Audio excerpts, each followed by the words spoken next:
These are the 3 reasons why you experience pain in the front, side, or back part of your shoulder, and it might not be what you think. If you experience pain when you raise your shoulder in any of these directions, or you internally or externally rotate your shoulder, or even feel a clicking or a popping, we need to address the root cause as to why this is happening in the first place. There are 3 different areas that I find that we need to focus to really get to the root cause and address why our shoulder is in this kind of pain. So number 1 is we just have to first understand that the shoulder joint is really just responding to our scapula, so our shoulder blade, and how that is able to move over top of the rib cage. So the rib cage is really something we need to address. Now, in different parts of the rib cage can either cause too much compression and immobility, or we might have too much expansion and we have to create some balance. So for example, number 1 can be a lack of internal rotation can be caused from too much compression in the front part of the rib cage in the chest. Now, when this happens, this causes these ribs to internally rotate and pull that shoulder and round it forwards, lacking our ability to internally rotate. Now, next is number 2, the back part of the rib cage. If we have too much extension and too much compression between the shoulder blade and the spine, this can restrict our ability to externally rotate to help more effectively bring the shoulder blade closer and further away from the spine. Now, the third one I've even found, and I've actually done a video specifically on this, is the arm, the fascia line in the arm, and how it actually connects all the way into the shoulder, the rib cage, and even into the neck. Now, if that's something that you're interested in, I have a video that I'll connect in the description so you can learn more about that. But I really want to focus on the rib cage in this video. All you need is a rolled up towel or a block as your fascia decompression tool, and I'm going to show you really effective strategies to decompress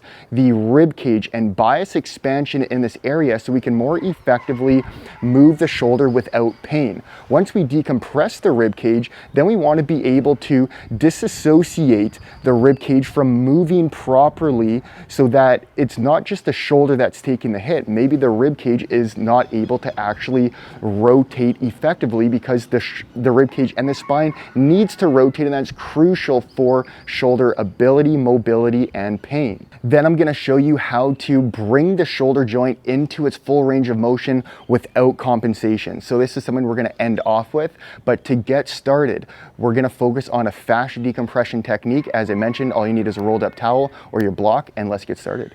So whether you have a block from Block Therapy, you can use this, or you can use a tightly rolled up towel as your fascia decompression tool. And we're going to position this on the upper side ribs, kind of right along the nipple height and where the shoulder blade is located. So whichever shoulder is causing you more pain is the shoulder we're going to work on. And you can absolutely do this on both sides, but nice and slow, bring yourself directly into this position.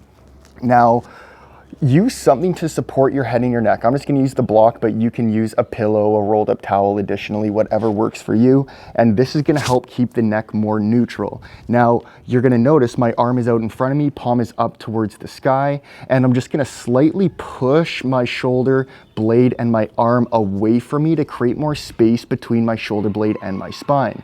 Now, I want us to neutralize the pelvis and not extend the back. I want you to bring these ribs into a neutral position, exhale fully, and then lock those side abs, your oblique muscles, into this alignment the entire time. Not a crazy amount of effort, just enough to hold it there. So when we do these breathing strategies, it's going to help create more expansion in the area that we want.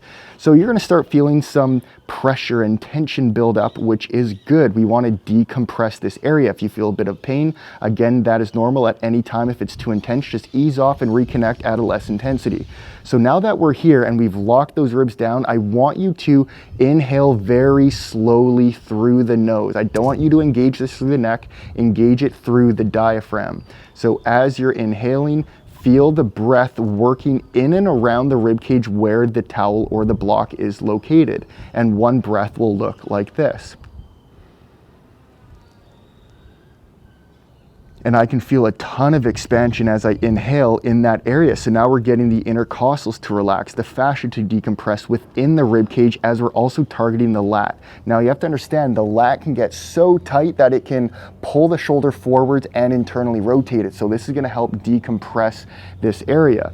Now, if we wanna focus more on the front part of the rib cage and decompress there, what I'm gonna do is come more to the back part of the towel or the block and just slowly search towards the front, and this is going to get and build more compression in the front part of the rib cage. I'm going to stay here, have my neck supported, and focus on 5 to 10 slow breaths. And then once we've done this, you can now move to the front part of the towel and then just slowly rock and search towards the back. And I feel a decent amount of tension, more muscular and fascia tension here, and I'm just going to gently come back. Now what this is doing, it's opening up more of the chest, but now I'm adding that intentional compression in more of the back part of the rib cage to decompress that area.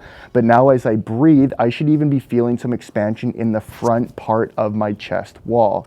So you can stay here for about 5 to 10 breaths. To make this a little bit more challenging and create some movement is just slowly lift that arm off of the floor as you're reaching away. So reach away and lift up, and this is going to create a little bit more expansion now between the shoulder blade and the spine and help bring some breath into there. So we're doing a lot here. We're decompressing these layers of fascia and muscles while doing some internal decompression by using our breath.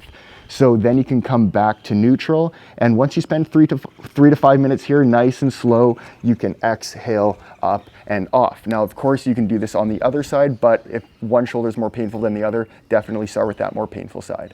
Now we're going to start creating some gentle movement so that we can actually create some separation and dissociation between the rib cage and the spine and the shoulder blade. So all you're going to need here is a rolled up towel and just something to support your head. So very similar to what we did prior. Now we're going to lay on one side, and all I'm gonna do here is make sure that my neck is neutral with my spine. So again, it can be a pillow or a rolled up towel. Now this is optional. I like having a towel between my arms like this. And all I'm doing is making sure that I still have some length between my shoulder and my head. So I'm not crunching my shoulder up. I'm kind of bringing it down slightly like this.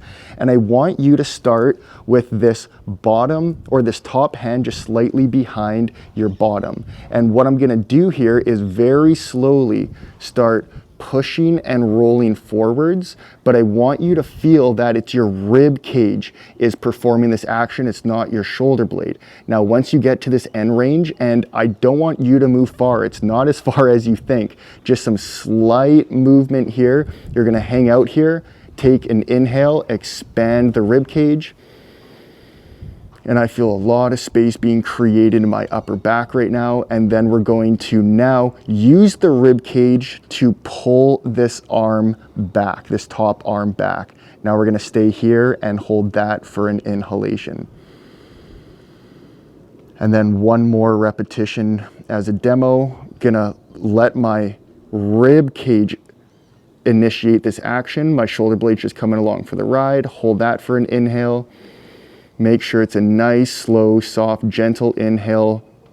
Tongue is at the roof of the mouth, breathing in and out through the nose, and then use that rib cage to pull you back. You're using the rib cage to pull this back, and the shoulder blade's coming along for the ride. Don't just come all the way back like this. It's just tiny movements to create that separation here, and then you're gonna hold that for an inhale. So you can do this on one or even both sides, and you're gonna be performing about 8 to 10 repetitions before moving on to our final exercise. Now let's get into a standing position, and we're gonna start creating some intentional rotations. These are called shoulder cars, controlled articular rotations, to help now allow the shoulder blade and the shoulder to start moving in different directions. And you might even find where you're feeling some pain or restriction, and then you can follow step 1 and step 2 that I showed earlier to help decompress before we even get into more of these movements. So all I'm gonna be doing here is start with your hands behind your head like this.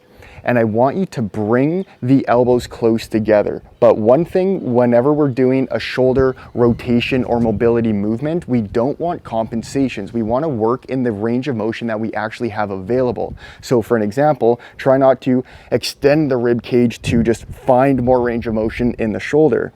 So I'm going to start like this, bring those low ribs down, still breathing through my diaphragm nice and slow. And then as I bring my elbows together, I'm going to feel some expansion between my shoulder blade and my spine. And then I'm going to bring them back, and I'm going to start feeling them retracting.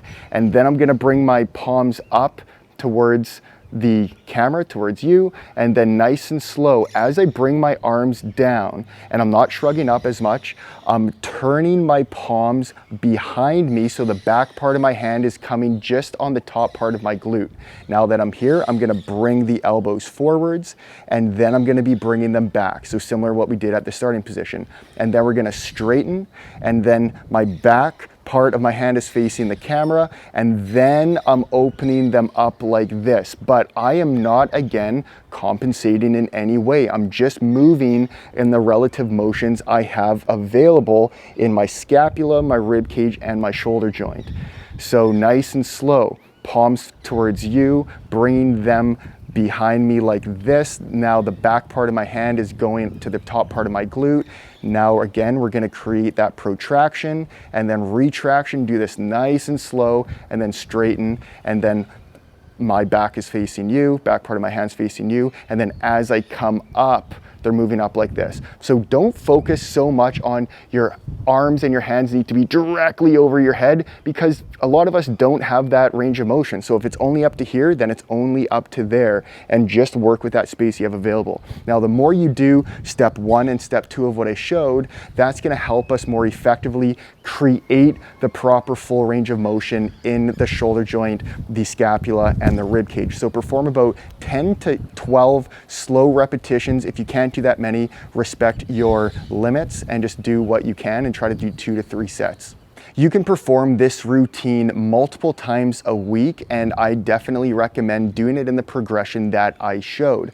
Now, if you're feeling pain or clicking in that last exercise I showed, that's okay, but just don't force it too much or try to use any compensations, and you might want to revisit number 1 and number 2 before doing more of number 3. So for the routine breakdown, we start off with the upper side rib position while doing that intentional breathing exercise. So you're going to spend 3 to 5 minutes there in the entirety of that position, and we rock towards the front and towards the back, and all the details are in that component of the video.